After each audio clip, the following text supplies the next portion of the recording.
resulta que la orientación sexual no depende del sexo biológico, no depende de lo que llevamos entre las piernas. La orientación sexual es simplemente esta atracción erótica emocional por personas de un sexo, de otro, de cualquier característica de género que los podamos imaginar, porque no tiene que ver solamente con el sexo de la otra persona. Aquí ponemos en una aproximación muy inicial y muy simplista, que puede ser las tres mayoritariamente conocidas: homosexual, heterosexual o bisexual.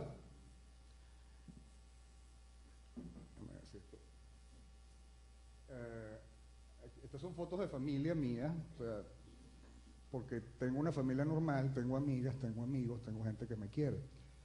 El sexo es el conjunto de características anatómicas, morfológicas, biológicas y cromosómicas de las personas. La identidad de género es la sensación de pertenecer a un sexo determinado, la identificación con ese sexo en particular.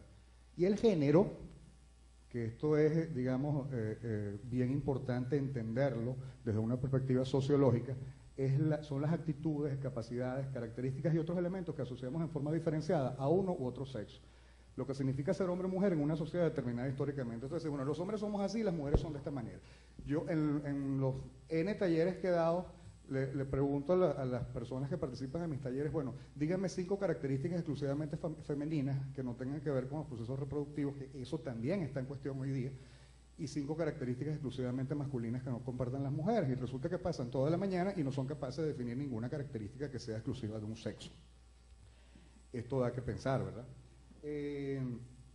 Entonces, digo esto inicialmente porque, bueno, la homofobia social, esa actitud generalizada y global, porque está en todo el mundo, de rechazar la diversidad sexual, tiene que ver con un enfoque autoritario de la realidad, tiene que ver con una visión dicotómica de la realidad. O eres hombre o eres mujer. Si eres hombre te tienen que gustar las mujeres, si eres mujer te tienen que gustar los hombres. Blanco o negro, no hay grises.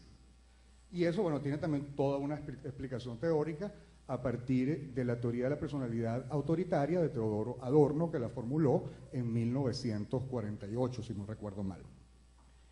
Entonces, bueno, a partir de aquí voy a leer parte de la presentación. Bueno, decir también que nosotros estamos constituidos en un Estado de Derecho y Justicia Social, ¿verdad? Entonces eso significa que el territorio venezolano está constituido por una serie, o está habitado por una serie de personas que tenemos las mismas aspiraciones legítimas a ser felices y a ser libres. Entonces, la expresión Estado de Derecho significa que nos hemos puesto de acuerdo en unas reglas del juego que tenemos contenidas en la Constitución y que son las que regulan nuestras relaciones sociales.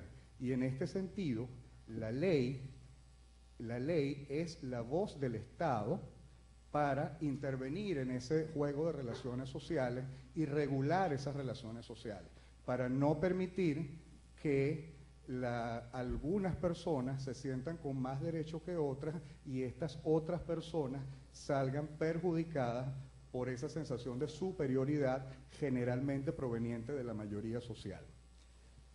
Entonces, Venezuela se constituyó en 1999 como un Estado de Derecho y de Justicia Social, anteponiendo la inclusión en los derechos humanos como eje vertebrador del Estado y de las relaciones sociales, lo que acabo de decir.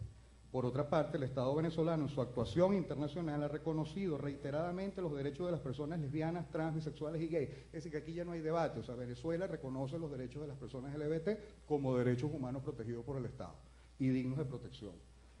Esto a través de más de 10 declaraciones políticas en el marco de la OEA, tanto en el marco de la OEA como en el de Naciones Unidas. Firmó, pero aún no ha ratificado, la Carta Andina y de promoción y protección de los derechos humanos en el marco de la Comunidad Andina, y la Convención Iberoamericana de Derechos de los Jóvenes, que en su artículo 5 protege expresamente a los jóvenes homosexuales frente a la discriminación por orientación sexual, conteniendo ambos tratados internacionales protección expresa frente a la discriminación por orientación sexual.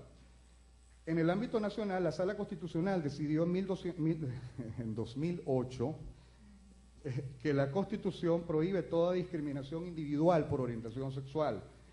Esta sentencia es del 28 de febrero de 2008. Y aquí, en esta sentencia, pasa algo muy particular que siempre nos ha inquietado.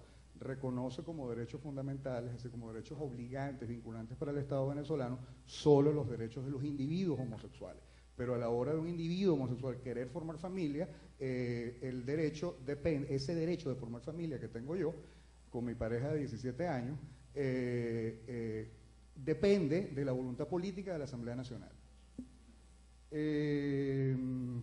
Además, entonces dice esta sentencia además que que la Constitución ni prohíbe ni condena las uniones entre dos personas del mismo sexo, pero que para estas uniones tengan relevancia jurídica, es decir, que sus derechos civiles, económicos y patrimoniales tengan vigencia, es la Asamblea Nacional la llamada a legislar. Entonces, no se le obliga a legislar, dice que puede legislar. Para proteger a las familias que tienen su origen en los vínculos afectivos entre dos personas del mismo género o sexo biológico. Entonces, como lo decía antes, el Estado habla a través de la ley y a través de ella se relaciona con su ciudadanía, lo dije también. En Venezuela, según cifras preliminares del censo 2011, existen alrededor de 6.000 parejas del mismo sexo convivientes. Algunas de ellas están criando niños y niñas. En el 2010 se incluyó en la reforma parcial de la LOMNA la limitación heterosexista de la posibilidad de adoptar conjuntamente. Esto sin debate previo acerca de la realidad social de las familias del mismo sexo que en Venezuela tienen a su cargo niños, niñas y adolescentes. La única aproximación a esta realidad social es el prejuicio y el rechazo. Conocemos casos de madres lesbianas cuya familia de origen las ha amenazado con quitarle su prole si no terminan la relación afectiva que mantienen con otra mujer. Estas víctimas de acoso y persecución ni siquiera saben que tienen derechos como madres lesbianas. Y yo me pregunto, ¿tienen realmente derechos como madres lesbianas en Venezuela? ¿Hay alguien capaz de reconocérselo? Entonces, la pelota está ahora del lado de la Asamblea Nacional, obviamente, porque es la única que puede resolver esta situación de desprotección legal de la familia, que tienen su origen en parejas isoafectivas, les estamos llamando ahora en unión afirmativa.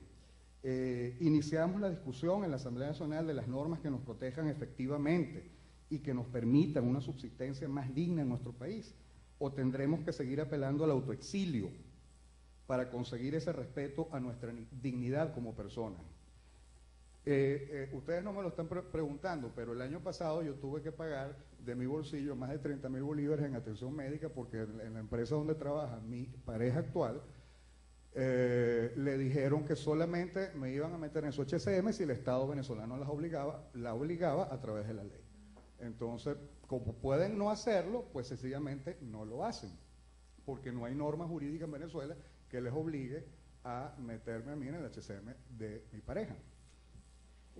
Se te ha agotado el tiempo. Bueno, nada, entonces simplemente quiero decir, Benito Juárez dijo, el respeto al derecho ajeno es la paz, y Desmond Tutu, Premio Nobel de la Paz en el 84, dijo, no quisiera ir a un cielo que fuera homofóbico.